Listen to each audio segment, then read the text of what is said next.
Bonjour tout le monde, merci d'être venus. Merci encore de venir toujours aussi nombreux à mes ateliers. Ça me fait super plaisir de vous voir. Déjà l'année dernière pour les espaces à scénario et cette année encore, vous êtes au rendez-vous. Donc merci beaucoup. Aujourd'hui, je vais vous faire une petite présentation sur les ateliers en maternelle.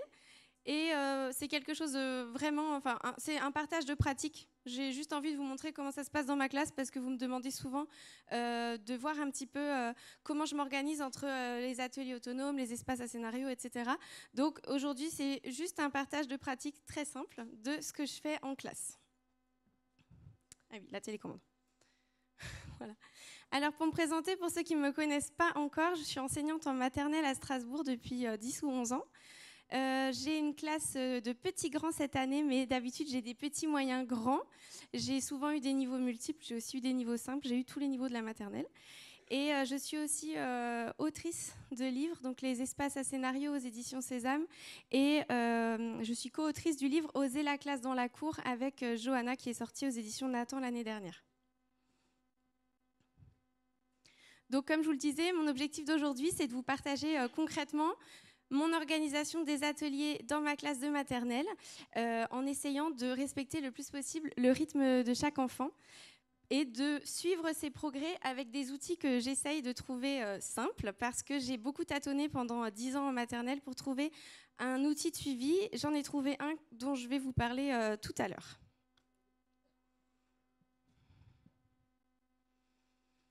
Alors, pourquoi organiser les ateliers autrement en maternelle ? J'ai commencé, quand j'étais stagiaire, par faire des ateliers un peu traditionnels avec des groupes de couleurs, parce que c'est ce que j'avais vu quand j'étais en stage, et ma tutrice aussi avait ce fonctionnement-là en classe. Et donc, j'ai commencé mon année de stagiaire avec des ateliers de couleurs, très classiques, avec des groupes tournants. Je pense que tout le monde voit de quoi je parle. Et très vite, j'ai senti que j'avais besoin de changer, de faire évoluer cette pratique-là pour vraiment m'adapter à chaque enfant. Et je trouve aussi qu'il y avait trop de contraintes de gestion quand il y avait des absences et tout ça, c'était compliqué. Et donc, mon année de stage, j'ai fait 2 mois d'ateliers standards par groupe de couleurs. Et ensuite, je suis passée sur des ateliers d'abord par inscription. Enfin, j'ai testé plein de choses en fait pendant 10 ans. Ce que je vais vous montrer là, c'est vraiment le résultat de 10 ans de tâtonnement en classe. Ça ne s'est pas fait en un jour. Donc voilà, ma première année, j'ai commencé un peu à réfléchir et chaque année, j'essayais de réfléchir encore à autre chose, à autre chose, à autre chose. Je vous avais pas vu. Et voilà, donc mon idée, c'était de vous montrer un peu comment on peut organiser sa classe autrement pour les temps d'atelier, pour que les enfants se sentent bien à l'école, parce que c'est aussi important quand on est dans un système de classe très traditionnel avec des groupes fixes, ben, on avance tous au même rythme et c'est pas forcément le mieux pour les enfants, pour leur confiance en eux et aussi pour s'adapter à leur rythme et à leurs besoins. Et puis bon bah aussi évidemment ça c'est un point que je trouve hyper important et on le voit pas forcément, mais quand on n'a plus de groupe de couleurs c'est beaucoup plus facile de différencier et je vais vous montrer après. C'est vrai que quand j'étais débutante et que j'avais des groupes fixes, pour moi la différenciation c'était vraiment ma contrainte. J'essayais de bien faire, d'être une bonne stagiaire, de différencier, mais en fait c'était très compliqué de différencier dans des groupes où tout le monde doit avancer au même rythme. Ça demandait beaucoup de préparation pour chaque atelier. Et finalement, dans un fonctionnement plus en autonomie, ben, la différenciation, elle se fait vraiment facilement. Parce que tout est prêt en avance. Donc, je vais vous montrer ça après. Alors, voilà ma classe. Donc, c'est une photo que j'ai faite en dernière minute pour le CAID. Et vous voyez, c'est très spontané. J'ai dit à tous mes élèves de regarder la thème pour ne pas avoir leur visage. Donc, ils sont majoritairement de dos, mais c'était juste pour la photo. C'était pour vous illustrer un petit peu le bazar organisé de ma classe. Donc, vous voyez qu'au centre, j'ai une ellipse. Elle ne se voit pas bien parce que c'est du scotch blanc tout autour. Donc j'ai une ellipse pour le regroupement, ce qui me permet de dégager beaucoup d'espace pour faire des ateliers au sol. Donc là, en fait, vous pouvez voir au milieu, ce sont les enfants qui sont en atelier autonome, en atelier individuel. Et sur les tables, c'est les ateliers dirigés. Donc à gauche, c'est ma table d'atelier dirigé. Au fond, c'est celle de mon ATSEM. Et les autres enfants, bah, du coup, travaillent en autonomie, souvent au milieu, au centre de l'ellipse, là où il y a de la place. Et j'ai fait une autre photo de l'autre côté de la classe pour vous montrer. Il y a aussi, donc à droite, c'est un espace à scénario dont je vous parlerai après. Et en fait, mes élèves peuvent naviguer librement entre ces 3 modalités de travail-là pendant le temps d'atelier. Et je vais vous détailler ces trois modalités-là ensuite. Alors, ça va vous demander, enfin, ça m'a demandé, en tout cas, et si vous voulez le faire aussi, ça demande quand même une réflexion sur l'aménagement de la classe parce qu'il faut dégager de l'espace. Donc moi j'ai commencé, enfin ça a été vraiment très progressif. Déjà quand j'ai voulu installer juste les ateliers autonomes, j'ai dû faire de la place parce que je voulais les organiser par domaine. Donc j'ai commencé à enlever mon bureau. Alors là mon bureau il est fixe, je peux pas l'enlever, c'est inclus dans l'armoire. Mais j'ai enlevé ma chaise pour pouvoir utiliser l'espace en dessous aussi. Et j'ai donc ensuite supprimé beaucoup de tables. Donc les enfants n'ont pas du tout une table par enfant, j'en ai le moins possible dans ma classe. J'en ai quelques-unes parce que pour faire de la peinture, c'est quand même mieux d'être sur la table, encore qu'on fait beaucoup par terre. Mais l'idée, c'est quand même de dégager le plus possible l'espace parce que finalement, quand on la montre vide, ça a l'air grand, mais une fois qu'il y a les enfants dedans, c'est pas si grand que ça. Et des fois, tout l'espace au centre, il est occupé par les enfants qui travaillent au sol. Alors, la première modalité sur les 3 que je vais vous montrer, les 3 modalités que j'ai dans ma classe, c'est la plus connue, c'est celle que vous utilisez tous dans vos classes, j'imagine, c'est la modalité d'atelier dirigé. Alors, je la garde parce que je trouve qu'elle a quand même des avantages pour une utilisation en maternelle. Déjà, c'est une forme de travail en groupe qui est très chouette aussi pour favoriser les interactions entre les enfants et aussi pour travailler en projet. Tous nos projets, ils passent par des ateliers dirigés avec la TSEM ou avec moi, que ce soit pour de la peinture, de l'écriture. C'est vraiment une forme de travail qui est importante aussi en maternelle, je trouve, par rapport à... C'est vrai que je m'étais beaucoup intéressée à la pédagogie Montessori, mais pour moi, du 100% Montessori, il me manquait quand même ce temps-là pour travailler en projet. Alors après, j'ai un peu modifié la façon de travailler en atelier dirigé parce que j'ai pas de nombre fixe d'enfants par groupe. Ça dépend vraiment de ce qu'on fait, de la place dont on a besoin. Par exemple, quand on travaille là sur du A3, tout de suite, moi, j'ai pas beaucoup de tables, donc je peux pas prendre 6 enfants avec moi. Et je trouve aussi que parfois, il y a des ateliers, on a besoin d'être en tout petit groupe avec 2 enfants ou 3 enfants pour vraiment les accompagner. Et d'autres ateliers où je peux aller jusqu'à 8, même si c'est quand même plus rare. Et pour gérer les enfants aux ateliers, donc, comme on n'a pas de groupe, on a des listes. Ça, c'est mes deux exemples de listes de cette année. Donc à gauche, c'était ma liste de petits, à droite, ma liste de grands. Et au moment des temps d'atelier, je demande aux enfants, je leur explique quel est l'atelier qu'on va faire ce matin. Je leur demande qui veut le faire, ils lèvent la main. Et ensuite, je les envoie à la table avec la TSEM ou avec moi. Et à table, chaque enfant coche à côté de son prénom. Ça me permet, moi, de suivre. Le lendemain, quand je reprends l'atelier, on reprend la liste et je sais déjà qui a fait son travail et qui doit le faire. Voilà. L'idée, c'est de leur proposer le choix du moment où ils vont travailler. Ça veut dire que je ne les oblige pas à le faire à un moment précis. Mais par contre, ils savent qu'ils doivent quand même tous passer à ce travail, sauf exception certains ateliers où ce n'est pas la peine. Mais ils savent quand même que le but, c'est que tout le monde soit passé à la fin de l'atelier. Alors la deuxième modalité de travail dans ma classe, c'est les ateliers autonomes d'inspiration Montessori, que vous connaissez aussi très certainement. C'est une modalité que j'aime beaucoup dans ma classe parce qu'elle permet aux enfants une autre forme de travail. Donc là, cette fois, ce n'est pas en groupe, mais c'est un travail individuel où les enfants vont avoir vraiment le libre choix de leur activité et où l'autonomie va être vraiment mise en avant. Les enfants vont pouvoir développer leur autonomie grâce à cette forme de travail dans la classe. Alors, on s'adapte au rythme et aux besoins des enfants parce qu'en fait, on ne fait pas tout au même moment. On recommence. On n'attend pas non plus qu'un enfant soit... on ne le bloque pas s'il est prêt. Par exemple, pour la lecture, je ne vais pas lui dire « Non, tu es en moyenne section, tu ne peux pas aller jusqu'aux ateliers de lecture si tu es déjà prêt à le faire ». L'idée, c'est que chacun puisse avancer à son rythme pendant les ateliers autonomes. Et vous voyez sur la droite, là, il y a un petit cahier, je vous présenterai après, c'est mon outil de suivi pour justement accompagner les enfants, chacun à leur rythme, mais en ayant un visuel, que je vois un peu où ils en sont dans leur travail. Les ateliers autonomes d'inspiration Montessori permettent aux enfants d'être vraiment acteurs de leurs apprentissages puisque c'est eux qui choisissent le travail qu'ils vont faire et donc c'est eux qui suivent aussi leur rythme, leur progression dans les ateliers. Alors pour cette modalité de travail, donc dans ma classe, j'ai différents domaines qui sont proposés, je vous les présenterai juste après, donc ça touche beaucoup de domaines des programmes de l'école maternelle. On a à chaque fois du matériel à manipuler et un environnement qui est ordonné, et ça c'est très important pour les enfants de maternelle. Donc là par exemple, vous voyez, ils ont soit des petites tables que j'ai trouvées chez Jiffy l'année dernière, sans faire de pub, et il n'y en a plus en plus en ce moment. Et à droite, c'est des petits tapis qui viennent d'Ikea, au rayon salle de bain, qui ne coûtent pas très cher. Et en fait, ils ont l'avantage d'avoir un revêtement en dessous antidérapant. Et du coup, ils sont plus rigides. Et donc, les enfants arrivent à mieux les rouler. Quand ils les roulent, après, ils restent bien rangés. Donc les enfants choisissent leur espace de travail et l'idée du tapis, c'est vraiment pas de s'asseoir dessus, mais de s'en servir comme une table pour définir son espace de travail et éviter que les enfants marchent sur leur travail quand il est en cours de réalisation. Surtout que je leur permets aussi de laisser leur travail en cours quand ils n'ont pas terminé à la fin de la journée ou avant la récré. Ils peuvent mettre leur étiquette. Là, on voit par exemple Maxime sur la table, il avait laissé son étiquette à côté du livre de lecture de Sandra.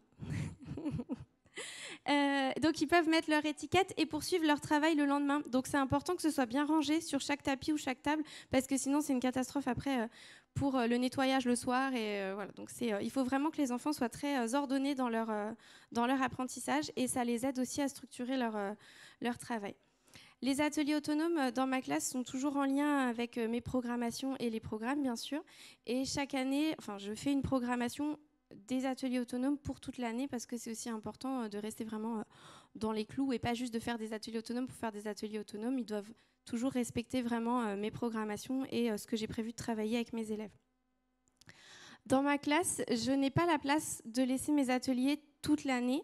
C'est vrai que ce serait l'idéal pour mes élèves, mais je n'ai pas assez de place dans ma classe, donc j'ai fait le choix de mettre une partie des ateliers en permanent. Donc c'est tous mes ateliers en langage oral et écrit et mes ateliers de mathématiques qui vont rester toute l'année en place pour permettre aux enfants vraiment d'avancer à leur rythme sur toute l'année. Et par contre, comme j'ai pas assez de place, mes ateliers de motricité fine, vie pratique et tout ce qui est explorer le monde, je le change plus régulièrement dans l'année parce que j'ai pas la place de les laisser toute l'année. Donc je vais vous montrer ça juste après. Et en fait, je voulais aussi vous rajouter un petit exemple que c'est important pour les enfants de pouvoir aller à leur rythme dans les apprentissages, et c'est pour ça que c'est chouette de pouvoir laisser les ateliers sur 1 an et même sur 3 ans. Quand je les garde 3 ans, finalement, ils ont 3 ans pour faire les ateliers. J'avais un élève dans ma classe qui, en moyenne section, vraiment n'était pas du tout intéressé par les mathématiques, et vraiment pas du tout. Il arrivait à peine à aller jusqu'au 3, c'était pas du tout son truc. Et l'année d'après, quand il est arrivé en grande section, il a d'abord eu une phase écriture, où il a fait que d'écrire pendant toute une période. Ensuite, une phase où il a fait que de lire pendant toute une période. Et enfin, en fin de grande section, il a eu passion mathématique, et donc il m'a fait tous les ateliers mathématiques des 3 ans, il me les a fait en 1 mois. Et si je les avais changés, il n'aurait pas eu cette opportunité de tout faire finalement, alors que là, tout est encore disponible pour lui. Et c'est ça, en fait, qui est chouette, c'est vraiment on peut s'adapter au rythme des enfants. Et ils ont parfois des phases comme ça, des intérêts par période. Et le fait de pouvoir leur laisser sur le long terme, c'est vraiment bien pour eux.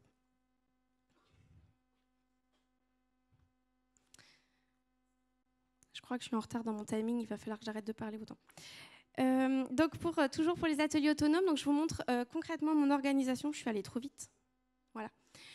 Donc j'ai 4 couleurs d'ateliers dans ma classe. Alors pour ceux qui font des photos, j'ai oublié de le dire, il sera rediffusé, la vidéo sera rediffusée, donc vous pourrez retrouver tout ça. J'ai 4 couleurs d'étiquettes et chaque couleur correspond à un domaine dans ma classe. Donc tous les ateliers roses, c'est les ateliers vie pratique, motricité fine. Les ateliers verts, c'est tout ce qui est explorer le monde. Le bleu, c'est le langage oral et écrit. Et le violet, c'est tout ce qui est mathématiques. J'ai choisi des couleurs pour en fait aider les enfants à se repérer visuellement dans la classe, parce que j'ai tâtonné. J'ai fait plein de systèmes d'étiquettes, de rangement, et je me suis rendu compte que d'avoir un bloc de couleurs, bon là ça se voit pas trop, mais ici c'est les ateliers roses, et donc dans la classe, quand les enfants doivent ranger un atelier avec une étiquette rose, visuellement ils voient tout de suite à quel endroit ils doivent se diriger dans la classe pour le ranger. Ça leur permet aussi de situer dans quel domaine ils travaillent, et moi ça me permet aussi de dire à un enfant, là ce matin je t'ai vu, tu as fait vraiment beaucoup d'ateliers roses, ce serait chouette que tu ailles chercher un atelier bleu par exemple. Et comme ça aide vraiment les enfants à se repérer dans les domaines d'apprentissage. Et c'est aussi pour faciliter le rangement. Donc ça, c'est des petites étiquettes avec les animaux que j'imprime en 2 fois sur du papier de couleur. Une étiquette va être collée sur la boîte. Je ne sais pas si vous arrivez bien à voir sur les photos là, mais vous avez une étiquette sur le meuble, une étiquette sur le travail, et la même étiquette. Comme ça, l'enfant, quand il a terminé son travail, il va pouvoir retrouver très facilement la place de l'atelier, et ça l'aide vraiment à rester organisé et à aider les enfants aussi à retrouver le travail dont ils ont besoin, parce que tout est toujours idéalement bien rangé. Voilà. Ensuite, en bas, oui. Alors, rien du tout. C'est vraiment juste pour aider les enfants à se repérer. Et les animaux n'ont pas de signification. C'est mon code de rangement. Donc, en fait, quand ils ont le chat bleu, ils doivent retrouver dans l'étagère l'étiquette du chat bleu. Voilà. Après, moi, à force, je les connais, vu que j'ai toujours les mêmes, donc ça me permet aussi de leur dire, ah ben, là, tu as pris un atelier de lecture, il est un peu trop dur, va plutôt chercher un atelier avec le hibou violet, parce que je sais que c'est la phono et l'étape d'avant, donc moi, à force, je les connais, donc ça me permet aussi de les guider. Mais à la base, je les ai choisis un peu au hasard. Et ensuite, donc là, la première partie des étiquettes, c'est pour les ateliers qui concernent essentiellement le domaine rose et vert, donc tout ce qui est motricité fine et explorer le monde, parce que pour les ateliers bleus et violets en maths et langage oral et écrit, j'ai essayé d'établir une programmation sur l'année, puisque les ateliers restent toute l'année. Et donc j'ai mis en place des étoiles pour chaque atelier. Par exemple, les puzzles, sur la même compétence, on a plusieurs niveaux de difficulté qui sont représentés par les étoiles, ce qui va permettre aux enfants de se repérer aussi dans leur travail. Et vous allez le voir dans la page suivante. En fait, on va rentrer ça dans un cahier que j'ai appelé le cahier des marelles. Voilà, je ne sais pas pourquoi. J'ai eu l'idée de faire une marelle. Je trouvais que c'était assez visuel pour les enfants. Et donc, chaque case représente un atelier. Par exemple, ici, l'élève est en train de colorier la case 2 de sa marelle avec le hibou violet. Le hibou violet, c'était l'étiquette qui était sur son travail. Donc, c'était un atelier de numération. Quand elle l'a validé avec un adulte, qu'elle a réussi son travail, elle colorie la case correspondante dans son cahier.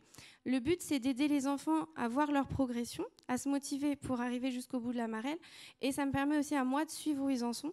Quand j'ai un doute, je prends leur cahier et je peux les guider, leur dire « Ah bah tu t'es arrêté au hibou violet 2, va chercher le hibou violet 3 » pour les enfants qui ont du mal à s'organiser tout seuls. Et ensuite, tout ça s'est construit assez progressivement. Au début, je n'avais pas forcément l'idée de tout ça. Et avec mon ATSEM, on a remarqué qu'on avait besoin de rajouter les différentes étapes. Donc ensuite, quand ils ont réussi à remplir toute leur marelle, ils gagnent une petite étoile. Donc ça les motive vraiment beaucoup. Donc quand une marelle est terminée, c'est-à-dire quand ils sont arrivés au bout de la compétence, qu'ils ont fait tous les niveaux, ils gagnent une petite étoile. Et alors là, accrochez-vous, ça devient un peu compliqué. Et quand ils ont 3 étoiles, ils peuvent avoir la boîte mystère. Et alors, au début, je ne l'avais pas mis parce que je ne voulais pas de carottes au bout des ateliers, mais après 10 ans d'expérience et d'essai, je me suis quand même rendu compte qu'on en avait besoin. Et ça les a beaucoup aidés cette année. Ils étaient hyper motivés pour avoir le plus d'étoiles possible, mais ils faisaient une compétition avec eux-mêmes. C'est-à-dire que jamais ils ont été voir un copain pour dire « Moi, j'ai 4 étoiles et toi, t'en as combien ?» Ils venaient me voir et me disaient « Maîtresse, aujourd'hui, j'ai 14 étoiles, je suis trop content. » Ils étaient tellement fiers de pouvoir compter leurs étoiles et de voir qu'ils progressaient. Et la boîte mystère, c'était un petit bonus. Donc, dedans, je mettais souvent des activités de motricité fine qu'ils aimaient bien, comme du poinçonnage. Voilà, et je la changeais assez régulièrement. Et cet outil, il est aussi très utile pour mon ATSEM parce que je vous en parlerai après, mais l'ATSEM, elle m'aide aussi à gérer les ateliers autonomes. Et l'avantage, c'est qu'elle peut aussi voir où en sont les enfants et les aider à choisir un travail quand ils ont besoin d'aide. L'autre modalité Oups, pardon, je suis allée trop vite. Non, je suis revenue en arrière. L'autre outil de suivi que j'ai, en plus du cahier des marelles, qui est pour mes moyens grands, j'ai oublié de le préciser, mais les petits n'en ont pas, c'était pour les moyens grands. Par contre, là, pour tous les domaines et pour tous les niveaux, petits, moyens, grands, on utilise la tablette parce qu'on a la chance dans notre école d'avoir chacune un iPad. Et avec l'iPad, on a l'application Je Valide. Je sais pas, je pense que vous êtes beaucoup à la connaître. C'est une application pour faire des carnets numériques. Et avec Je Valide, on a accès à une application qui est là, ça s'appelle ABC Photobook. Et chaque enfant a son dossier individuel. Donc en fait, il prend l'application, il clique sur sa photo et il va avoir accès à un appareil photo qui est dans son dossier à lui. Ce n'est pas l'appareil photo de la tablette. Et il va prendre en photo son travail une fois qu'il l'a validé avec l'ATSEM ou avec moi. Et ensuite, il obtient, donc la dernière photo, là, c'est un exemple de dossier individuel d'un enfant dans l'application. Et donc, on peut voir tous les ateliers réussis par l'enfant. Et ces photos, après, je vais pouvoir les transmettre aux familles. Et je peux aussi les intégrer dans le carnet de suivi de l'enfant.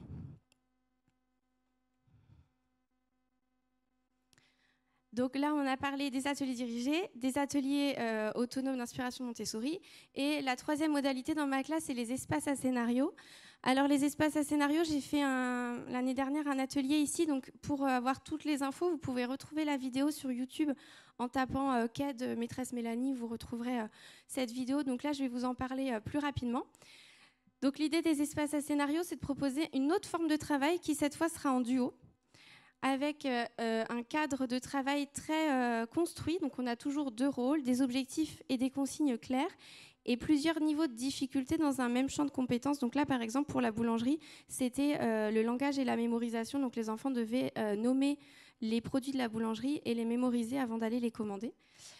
Alors j'avais fait une petite définition pour le scénario. Donc je le définis comme une trame de jeu réfléchie pour un espace précis, un domaine déterminé et une ou plusieurs compétences ciblées, ce qui va le différencier d'un coin jeu. Et c'est un espace de travail qui est aussi proposé en autonomie pour les enfants. Dans cette forme de travail, on a, comme pour les ateliers autonomes, le libre choix des enfants, le développement de l'autonomie. Comme je vous le disais, cette fois, après le travail en groupe et le travail individuel, cette fois, c'est un travail en duo que les enfants aiment beaucoup et qui va favoriser les interactions. À chaque fois, on a des situations concrètes, ludiques et motivantes pour les enfants, toujours pour leur donner envie d'apprendre et de venir à l'école tous les jours, qui est un peu l'objectif dans ma classe. Ici, pour vous donner un exemple, donc à gauche, c'est l'épicerie, qui est un espace à scénario pour travailler la phonologie. Et à droite, c'est le docteur pour travailler l'écriture en donnant du sens à l'écrit pour les enfants. J'accélère un peu parce que je suis un peu en retard. Alors, comment je les mets en place dans ma classe? Donc, en général, je mets 2 espaces par période. En tout cas, c'est ce que je recommande, mais je ne le fais pas toujours parce que j'en ai beaucoup dans ma classe et j'ai beaucoup de stock et j'ai du mal à choisir. Donc, en général, j'en mets quand même 2 par période, toujours avec un décor très ludique et attrayant pour les enfants, en lien avec les programmations de la classe. C'est vraiment ça fait partie en fait des ateliers que je propose à mes élèves. Et l'idée, c'est de répondre aussi à un besoin important des enfants, c'est de pouvoir jouer et s'exercer pour apprendre. Donc là, les enfants vont pouvoir s'entraîner plusieurs fois puisque l'atelier va être proposé d'abord en dirigé avec moi pour être sûr que tout le monde a bien compris le fonctionnement. Et ensuite, ça va être en autonomie. Donc pendant environ 6 semaines, une période, les enfants vont pouvoir jouer pour s'entraîner plein de fois à la compétence qui est travaillée dans l'espace à scénario. Donc ici, par exemple, c'était la roue de la chance. Là, on s'entraîne à reconnaître les différentes représentations des nombres avec différents niveaux de difficulté. Et le magasin de vêtements, c'est pour travailler le dénombrement, comparer les nombres et pour le niveau le plus dur, réussir à soustraire aussi des petits nombres. Alors, quelle est la place et le rôle de l'ATSEM et de l'enseignant dans tout ce fonctionnement en autonomie, donc pour les ateliers individuels et les espaces à scénario? Alors déjà, ce qu'il faut dire, c'est que c'est important de se dégager du temps pour l'autonomie dans les ateliers. Moi, je prends des ateliers dirigés, mais j'essaye aussi toujours de garder un moment dans ma journée, dans ma semaine, de garder des créneaux où je ne suis pas en atelier dirigé pour pouvoir vraiment être disponible pour les enfants parce que sinon, ils n'avancent pas dans l'autonomie si on les laisse vraiment seuls. Ils ont besoin qu'on soit là pour eux. Et après, il faut aussi s'adapter aux ATSEM de la classe. J'ai d'abord eu des ATSEM qui m'avaient dit très franchement, moi, je ne me sens pas à l'aise dans la gestion des ateliers autonomes. J'ai jamais travaillé comme ça, je me sens pas capable de le faire. Donc pas de souci, je lui ai jamais demandé de le faire. Elle préférait que les ateliers dirigés, c'était ok pour moi.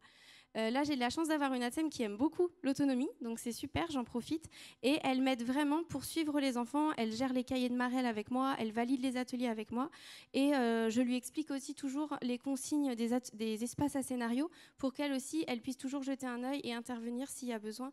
Et c'est toujours mieux d'être deux pour gérer tous les enfants en autonomie. Donc notre première tâche et la plus importante, c'est d'observer les enfants, de leur laisser la place d'essayer tout seul, mais en ayant toujours un regard pour les accompagner s'ils ont besoin, les guider dans le choix du travail, parce qu'il y a des enfants qui sont hyper autonomes, qui vont prendre leur cahier, qui savent exactement ce qu'ils doivent faire, et d'autres qui peuvent tourner dans la classe pendant très longtemps avec leur cahier dans la main, jusqu'à ce que quelqu'un, un miracle, arrive et leur indique quel travail faire. Donc souvent, le miracle, c'est nous.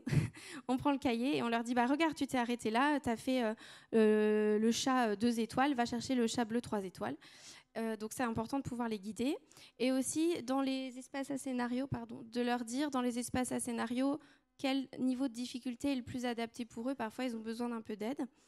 Ensuite, évidemment, notre mission, c'est d'encourager et de valoriser le travail de chaque enfant et de valider leur travail. Donc, pour l'autonomie, valider en mettant à chaque fois les étoiles, en leur disant de colorier les cases quand c'est terminé et de prendre une photo de leur travail. Alors, quels sont les bénéfices pour les élèves de cette forme de travail ? Donc l'autonomie permet aux enfants d'être davantage responsables de leur travail et d'être motivés. Ça développe l'autonomie et la persévérance. Et ça leur laisse aussi le choix parmi plusieurs modalités de travail. Et ça, je trouve que c'est hyper important parce que les enfants sont tous différents. Et par exemple, pour une compétence de dénombrement, on peut très bien la travailler en espace à scénario, la travailler en atelier individuel ou la travailler en atelier dirigé. Et l'idée, c'est vraiment que l'enfant puisse choisir ce qui lui correspond le mieux, mais en s'assurant, nous, on s'assure toujours que cette compétence sera travaillée d'une manière ou d'une autre. Mais lui laisser le libre choix, ça l'aide vraiment à progresser. J'ai des enfants qui n'aiment pas du tout les espaces à scénario. Je ne suis pas triste pour autant, même si c'est mon travail. Je reconnais que certains enfants n'aiment pas la forme de travail en duo, alors que d'autres, au contraire, détestent travailler seuls et préfèrent être en duo dans les espaces à scénario. Et moi, je les laisse vraiment choisir leur forme de travail. Alors, bon, les ateliers dirigés, ils vont quand même y passer, mais entre autonomie et duo, ils choisissent vraiment leur rythme de travail en fonction de ce dont ils ont besoin. Et je crois que je me suis... Ah non, c'est bon. Il me reste différencier. Donc ça, c'est ce que je vous disais avant. Quand on est en atelier, en groupe fixe, même sans le vouloir, l'enfant qui va avoir de la différenciation, il va être remarqué d'une manière ou d'une autre parce qu'il n'aura pas le même matériel, pas la même consigne. Et du coup, je trouve que c'est toujours un peu difficile pour cet enfant de se sentir différent des autres enfants de son groupe, alors que là, quand c'est un fonctionnement où chacun avance à son rythme, finalement, les enfants, même les plus en difficulté, se sentent pas forcément en difficulté parce qu'ils avancent quand même dans leur cahier. Et ça, je trouve que c'est vraiment important pour la confiance des enfants, de leur permettre d'avoir un fonctionnement dans lequel ils se sentent bien et ils ne se sentent pas comparés aux autres. Et puis, ça permet aussi de répondre à un grand besoin important pour les enfants, c'est le besoin de mouvement, de ne pas rester assis pendant 45 minutes d'atelier, de pouvoir se déplacer dans la classe librement pour aller choisir un travail et de changer de travail et de modalité quand ils en ont besoin. Alors, quelques conseils pour se lancer dans un autre fonctionnement de classe si vous n'avez pas encore osé franchir ce cap. Alors déjà, il ne faut pas tout faire d'un coup. Parce que comme je vous disais, moi j'ai mis 10 ans avant de changer mon fonctionnement de classe, avant d'arriver à celui-là. Chaque année, j'avais quelque chose de différent.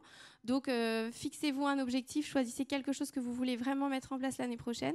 Et n'en mettez pas 5 nouveaux objectifs dans votre classe, ça va être très compliqué pour vous.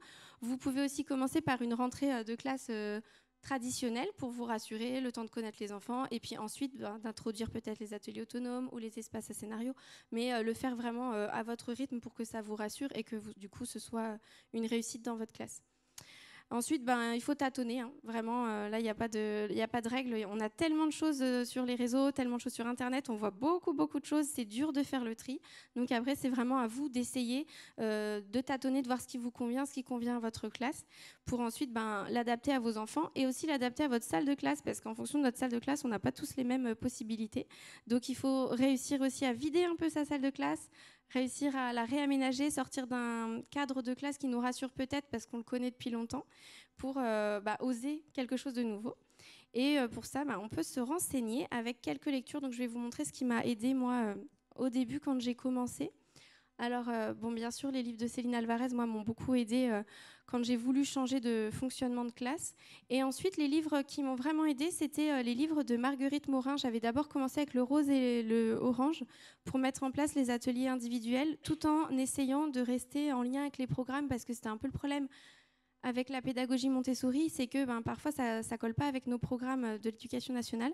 Et elle essaye en fait de trouver des liens entre la pédagogie Montessori et les programmes de l'éducation nationale. Donc j'avais vraiment beaucoup aimé travailler avec ces livres. Et il n'y a pas très longtemps, elle a sorti un livre aux éditions Nathan sur quelque chose de plus global, pourquoi changer sa pratique et comment la mettre en place. Et dernière page dans les 33 secondes qu'il me reste.